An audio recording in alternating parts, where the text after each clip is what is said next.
नमस्कार, एस्ट्रो तक में आप सबका बहुत बहुत स्वागत है। मैं हूं प्रवीण मिश्र। यदि जीवन में संघर्ष ज़्यादा हो तो क्या उपाय करें? देखिए, संघर्ष तो सबके जीवन में होता है। किसी के जीवन में थोड़ा ज़्यादा होता है, किसी के जीवन में कम होता है। कुछ लोग ज़्यादा अनुभव करते हैं कि उनके लाइफ में बड़ा स्ट्रगल है, बड़ी परेशानी है। कुछ लोग हंसते हुए उसको झेल जाते हैं और पता भी नहीं लगने देते दुनिया को कि वो बड़ी मेहनत कर रहे हैं, बहुत संघर्ष कर रहे हैं। तो सबका ज़िंदगी जीने का अपना अपना तरीका होता है।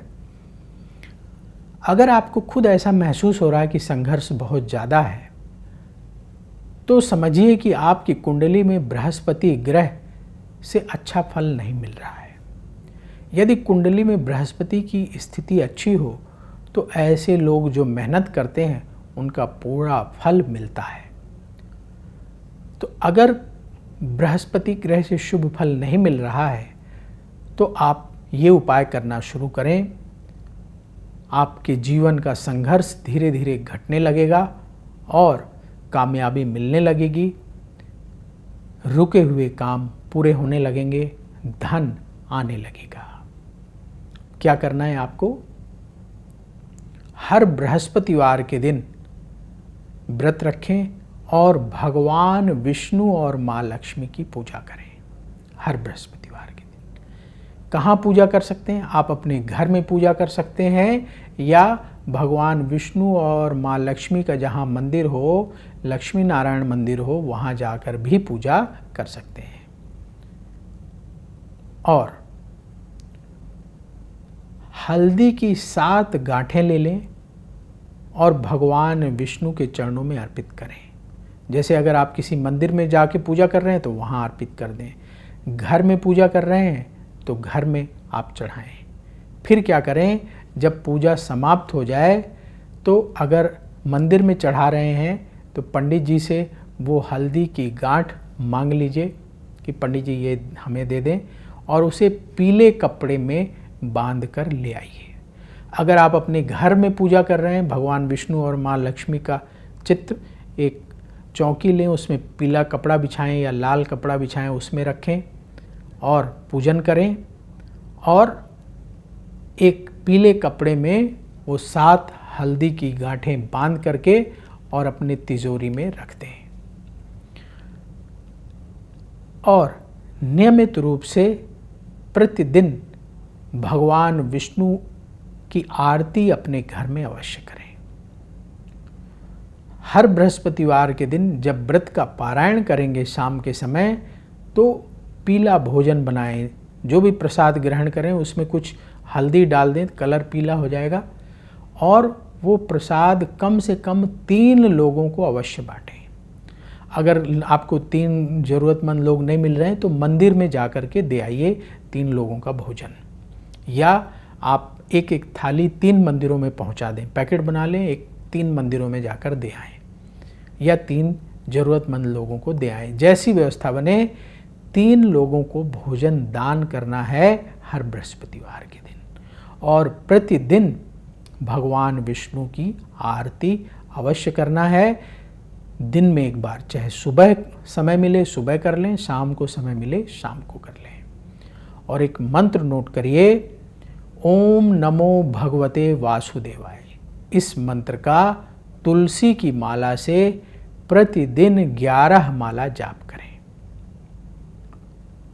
भगवान विष्णु से प्रार्थना करें कि आपके जीवन में जो संघर्ष है वो कम हो, परेशानियां कम हो, धन आने लगे और आपकी आर्थिक स्थिति अच्छी हो, सुख सुविधाएं बढ़ें। भगवान विष्णु जगत के पालनहार हैं। उनका पूजन करने से हर तरह के संकटों से, हर तरह की बाधाओं से छुटकारा मिलता है, संघर्ष समाप्त होते हैं। तो आपके ऊपर भी भगवान विष्णु की कृपा होगी और आपके जीवन का संघर्ष समाप्त होगा, उन्नति होने लगेगी। तो ये उपाय करना शुरू करें। बहुत जल्दी स्थिति आपके लिए अच्छी होना प्रारंभ हो जाएगी। जब ये उपाय कर रहे हैं तो कौन कौन सी बातों का जरूर ध्यान रखें। पहली महत्वपूर्ण बात, अपना खान पान शुद्ध सात्विक रखें। मांसाहार का सेवन ना करें, मदिरा का सेवन ना करें।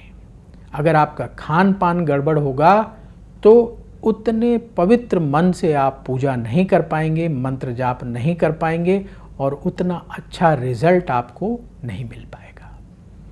दूसरी महत्वपूर्ण बात, अपना व्यवहार विनम्र रखें। अपने व्यवहार से, आचरण से, वचन से किसी को दुख ना पहुंचाएं।